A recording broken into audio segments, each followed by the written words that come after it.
शिक्षा ऐसा धन है जिसे कभी कोई आपसे लूट नहीं सकता, लेकिन हाँ, इसे दान जरूर दिया जा सकता है। ये कहानी है 6 साल के गरीब सुंदर की। बाबा, मैं तैयार हो गया, चलो चलें। रुक बेटा, मैं नहा तो लूं, बस अभी आया मैं। सुंदर, ले, जब तक बाबा नहा कर आ रहे हैं तू ये रोटी खा ले। ले, आज तो रोटी के साथ प्याज भी है खाने को। अच्छा लाओ माँ। माँ, मैं जल्दी वापस आ जाऊंगा, लौटकर मुझे पढ़ाई करनी है। तू जा ही क्यों रहा है? तेरे बाबा ने कब कहा तुझसे कि तू उनके साथ फल सब्जी बेचने चले? पर माँ, ठेला बहुत भारी हो जाता है, बाबा थक जाते होंगे, इसीलिए मैं उनकी मदद करने जाता हूँ। और वैसे भी माँ, मैं तो फल सब्जी बेचते बेचते भी पढ़ाई कर लेता हूँ। वो कैसे? जब भी कोई बाबा से कुछ खरीदता है तो मैं मन ही मन सारा हिसाब लगा लेता हूँ, वो भी बाबा से पहले। अच्छा तो चल फिर, मैं भी देखता हूँ कि तू हिसाब में कितना पक्का है। मुझे ये बता कि 20 रुपए किलो के हिसाब से 3 पाव आलू और 40 रुपए किलो के हिसाब से 1 पाव भिंडी के कुल कितने रुपए लेगा तू? आसान है बाबा, 25 रुपए है ना? अरे वाह, अच्छा अगर उसी ग्राहक ने आधा दर्जन केले भी ले लिए तो कितने पैसे लेगा? केले हैं 60 रुपए दर्जन, इसका मतलब 30 और 25 पूरे 55 रुपए लूंगा बाबा, वो भी गिन के। 6 साल की उम्र में सुंदर का दिमाग वाकई बहुत तेज चलता था। किशनदास उसे देखकर मुस्कुराने लगा, जबकि रामकली अभी तक हिसाब ही जोड़ रही थी। किशनदास जानता था कि सुंदर को पढ़ने का बहुत शौक था, लेकिन वो मजबूर था। सारा दिन मेहनत करके भी वो बस खाने लायक पैसे ही कमा पाता था। फिर उसी शाम, बहुत भूख लगी है यार, चलना कुछ खाते हैं। मीटिंग बस 10-15 मिनट में शुरू हो जाएगी, इतनी जल्दी कहाँ जा पाएंगे और क्या खा पाएंगे यार। रोहन और विनोद एक मल्टीनेशनल कंपनी में काम करते थे। वो अमूमन चाय नाश्ते के लिए ऑफिस से बाहर आते थे। उन्हें देखकर किशनदास को बहुत अच्छा लगता था और वो हमेशा यही सोचता था कि काश उसका बेटा सुंदर भी एक दिन उनके जैसा ही बड़ा आदमी बने। उस दिन भी यही हुआ। तभी विनोद ने किशनदास का कंधा हिलाकर उससे कहा, अरे भैया, कहाँ खोए हो? केले खिला दो यार, बहुत भूख लगी है। हाँ बाबूजी, ये लीजिए। बाबूजी, आपसे कुछ पूछूं? आप बुरा तो नहीं मानेंगे? हाँ पूछो पूछो। बाबूजी, मेरा बेटा सुंदर, उसे पढ़ने का बहुत शौक है, पर उसे अच्छे स्कूल में पढ़ाने के पैसे नहीं है मेरे पास। अच्छा, तो कुछ मदद चाहिए? नहीं बाबूजी, मुझे पैसे नहीं चाहिए, मुझे तो बस कोई रास्ता दिखा दीजिए जिससे मैं अपने सुंदर को आगे तक पढ़ा सकूं। तुमने राइट टू एजुकेशन का नाम नहीं सुना क्या? क्या है ये? सरकार गरीबों के बच्चों के लिए हर स्कूल में 25% सीटें आरक्षित रखती है, जिसके तहत गरीब बच्चे वहां पढ़ सकते हैं और उनकी फीस सरकार भरती है। विनोद और रोहन की बात सुनकर किशनदास में उम्मीद जगी और फिर किस्मत ने भी सुंदर का साथ दिया।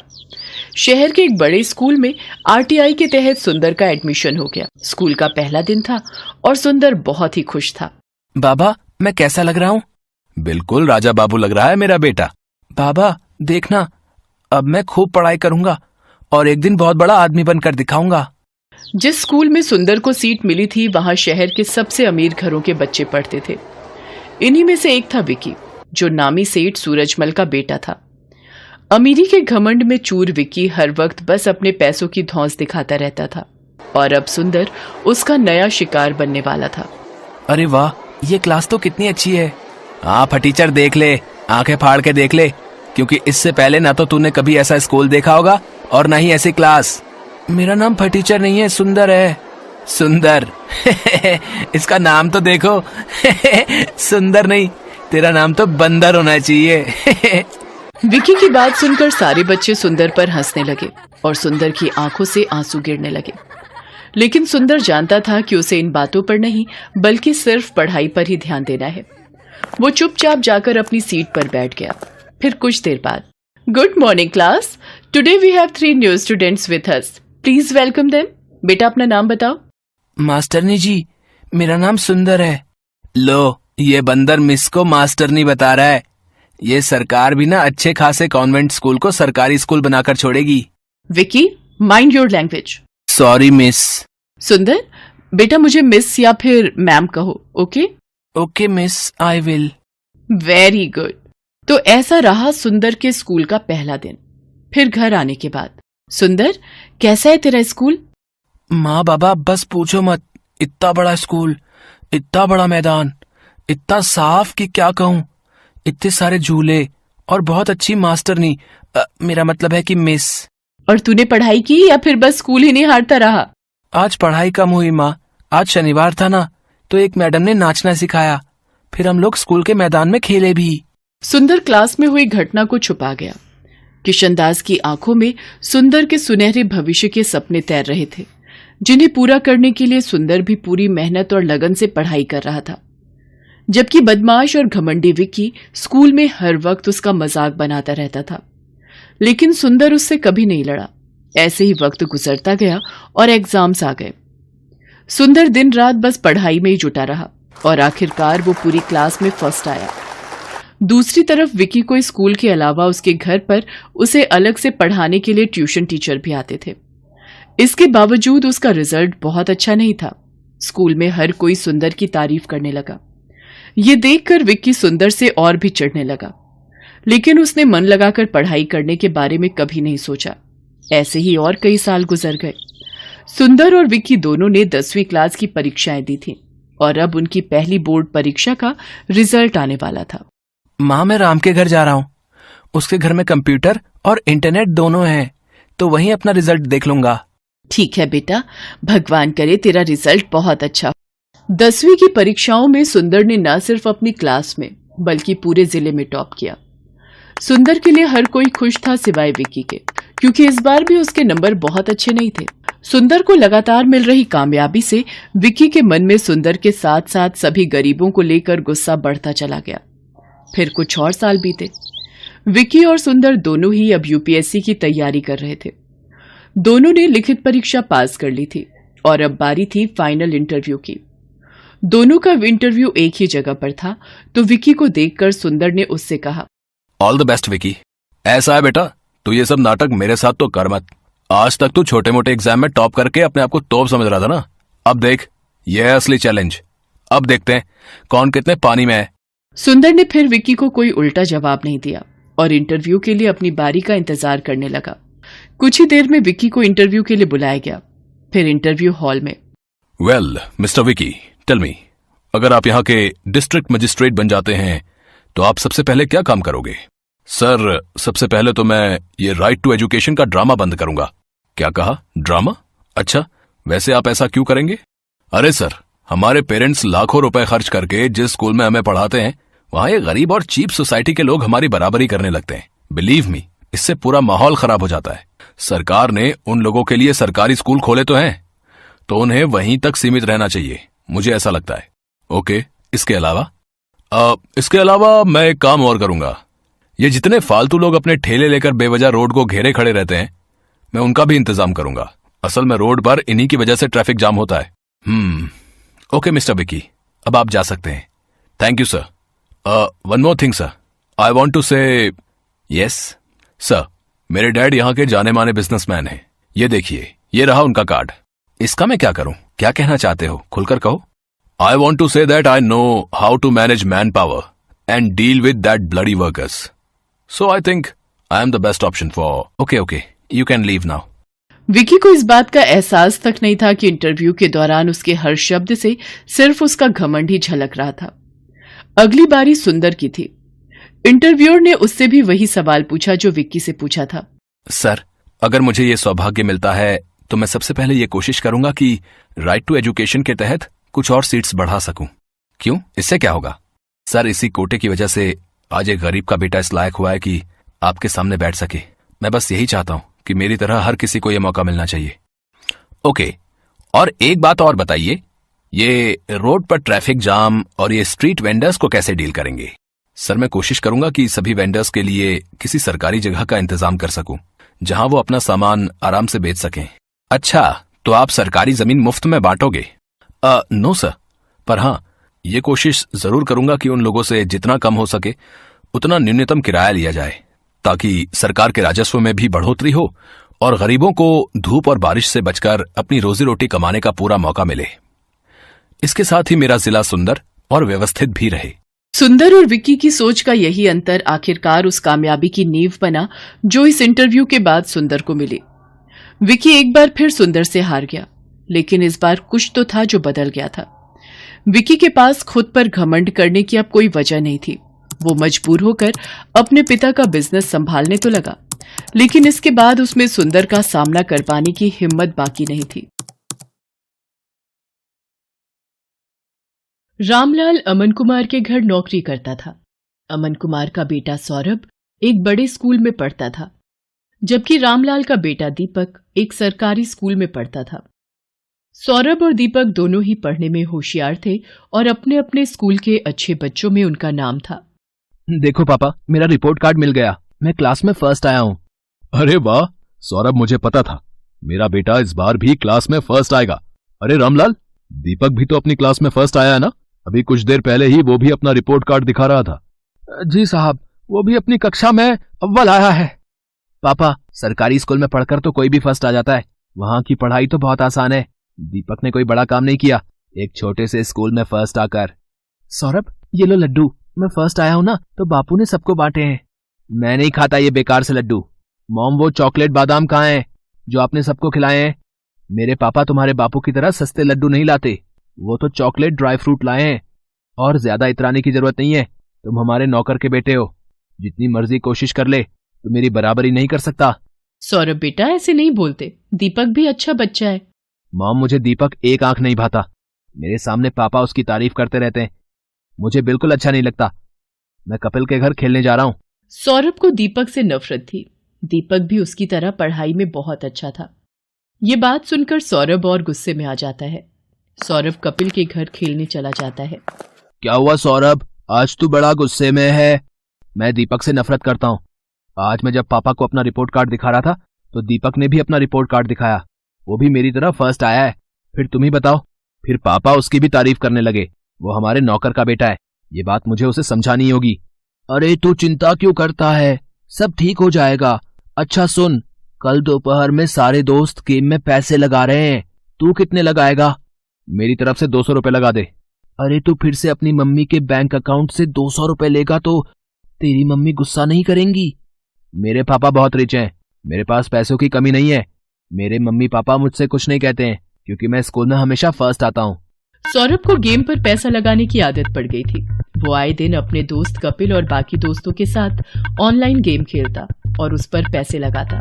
सौरभ पढ़ाई में अच्छा था, इसलिए उसकी मम्मी भी उसे अकाउंट से पैसे लेने के लिए कुछ नहीं कहती थी। सौरभ, तुमने मॉम के अकाउंट से आज फिर 200 रुपए निकाले हैं। पापा, वो मेरा ऑनलाइन ग्रुप गेम चल रहा है ना, तो उसी के लिए चाहिए थे। अरे मुझे पता है, सौरभ ने मुझे बता दिया था कि वो 200 रुपए ऐड कर रहा है। बेकार में गुस्सा होते रहते हो मेरे लाल पर। वो तो ठीक है संध्या, पर चलिए आप नाश्ता कीजिए, बच्चे हैं आपस में लगे रहते हैं। संध्या अमन की बातों पर ध्यान नहीं देती। सौरभ को गेम खेलने की आदत पड़ती जा रही थी। एग्जाम भी नजदीक आ रहे थे। एक दिन, सौरभ क्या बात है, आजकल लग रहा है तुम पढ़ाई पर ध्यान नहीं दे रहे हो। तुम्हारी मैम का फोन आया था, तुम 2 दिन से ट्यूशन में लेट पहुंच रहे हो। मम्मी, वो एग्जाम आ रहे हैं ना, तो मैं कपिल के घर बैठकर पढ़ाई करता हूँ। हम दोनों साथ में ही ट्यूशन जाते हैं, तो पढ़ते हुए समय का पता ही नहीं चलता। अच्छा ये बात है, तुम कपिल के घर बैठकर एक्स्ट्रा टाइम में पढ़ाई कर रहे हो, ये बहुत अच्छी बात है। उधर दीपक भी अपनी आने वाली परीक्षाओं की तैयारी कर रहा था। बापू, इस बार मुझे फिर से फर्स्ट आना है, देखना मैं खूब मेहनत करूंगा। मुझे पता है मेरे बेटे, तुम पढ़ाई में बहुत मेहनत कर रहे हो। देखना, तुम्हारा ये जोड़ा हुआ विद्याधन एक दिन तुम्हारे बहुत काम आएगा और तुम एक दिन हम सबका नाम रोशन जरूर करोगे। चलो दीपक बेटा, अब आकर ये दूध चावल खा लो, मैंने तुम्हारी पसंद के बनाए हैं। और तुम वो कहाँ जा रहे हो अपनी कक्षा के बच्चों के साथ? माँ, मैं साइंस म्यूजियम देखने जा रहा हूँ, वहां पर विज्ञान संबंधित बहुत से उपकरण हैं। टीचर बता रही थी हमें वहां जाने से बहुत कुछ सीखने को मिलेगा। अच्छा, ये तो बहुत अच्छी बात है। दीपक स्कूल के बच्चों के साथ साइंस म्यूजियम देखने जाता है। वहां उसे प्राइवेट स्कूल के बच्चे भी दिखाई देते हैं, जिनमें सौरभ भी होता है। सौरभ, ये तो वही लड़का है जो कई बार तेरे घर पर भी देखा है। अरे ये हमारे नौकर रामलाल का ही तो लड़का है, गरीब नौकर का बेटा है ये। हाँ, ये नौकर का बेटा है, फिर तो ये भी नौकर हुआ। सब बच्चे दीपक पर हंसने लगते हैं। दीपक घर आकर सुस्त और उदास हो जाता है। बापू, सब बच्चे मुझे नौकर का बेटा कहकर चिढ़ा रहे थे, सब बच्चे मेरे ऊपर हंस रहे थे। अरे मेरे बच्चे, तू इतनी सी बात पर बुरा मान गया?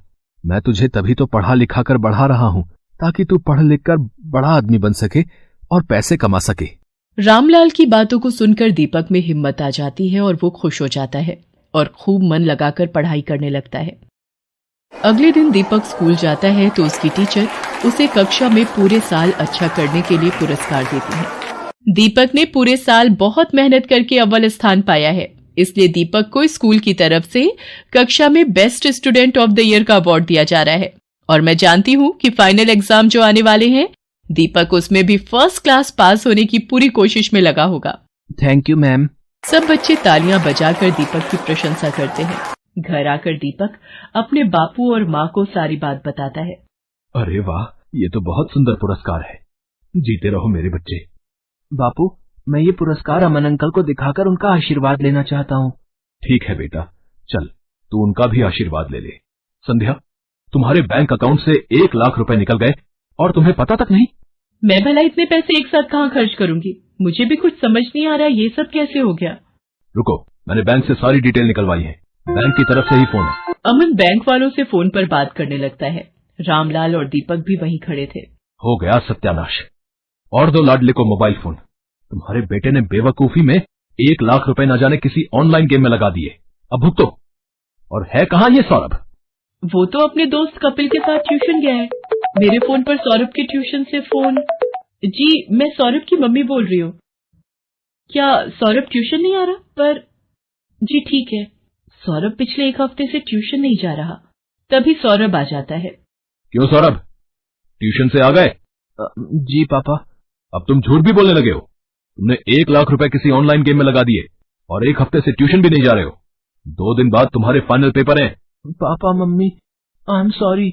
मैं कपिल के बहकावे में आ गया था और उसी की वजह से आज मैं स्कूल टेस्ट पेपर में भी पहली बार फेल हो गया। अरे रामलाल, तुम कब आए? और दीपक बेटा, ये तुम्हारे हाथ में क्या है? जी ये वो, आज मुझे स्कूल में बेस्ट स्टूडेंट का अवार्ड मिला तो आपका आशीर्वाद लेने आ गया। जीते रहो बेटा, खूब तरक्की करो। अमन दीपक को आशीर्वाद देकर चुपचाप अपने कमरे में चला जाता है। पापा, क्या मैं अंदर आ सकता हूँ? मुझे अभी तुमसे कोई बात नहीं करनी सौरभ, अपने रूम में जाओ। मम्मी पापा मेरे से नाराज है, वो मेरे से बात नहीं कर रहे। सौरभ, अगर तुम्हें सच में अपनी गलती का एहसास है तो अपनी गलती को सुधारो, फिर तुम्हारे पापा का गुस्सा ठंडा हो जाएगा। मुझे पता है मम्मी, मुझे क्या करना है। सौरभ ने अब कपिल और उसके दोस्तों के साथ गेम खेलना बंद कर दिया और खूब मन लगाकर पढ़ने लगा। पर 2 दिन बाद उसका मैथ्स का पेपर था। उसने ट्यूशन की बहुत छुट्टियां ले ली थी और उसका कोर्स अभी बहुत बाकी रह गया था। मम्मी, मेरा बहुत सारा सिलेबस अभी रिवीजन के लिए बाकी है, मैं कैसे कर पाऊंगा? कुछ सवाल तो मुझे समझ भी नहीं आ रहे। सौरभ, तुम एक काम क्यों नहीं करते? दीपक की मैथ्स बहुत अच्छी है, उसके मार्क्स भी बहुत अच्छे आते हैं और मैंने सुना है अब तो सरकारी स्कूल की पढ़ाई भी बहुत अच्छी हो गई है और प्राइवेट स्कूल की किताबें और सरकारी स्कूल की किताबें एक जैसे कोर्स की पढ़ाई जाती हैं। मम्मी, क्या दीपक मेरी मदद करेगा? मैंने हमेशा उसके साथ गलत व्यवहार किया है। कोई बात नहीं, पर अब तुम्हें अपनी गलती का एहसास है, ये बहुत बड़ी बात है। रामलाल, दीपक को जरा बुला लाओ, सौरभ को मैथ्स में उसकी सहायता चाहिए। हाँ हाँ मालकिन, मैं अभी बुला लाता हूँ। सौरभ दीपक की सहायता से मैथ्स के पेपर की तैयारी करता है और बाकी सभी विषयों में भी सौरभ अब दीपक के साथ ही पढ़ने लगा। सौरभ भी दीपक की तरह अपने स्कूल में फर्स्ट आता है। सौरभ, तुम्हारा रिजल्ट देखकर मैं आज बहुत खुश हूँ। पापा, ये सब दीपक की वजह से ही हुआ है, इसने मेरी एग्जाम के दिनों में बहुत हेल्प की। Thank you Deepak.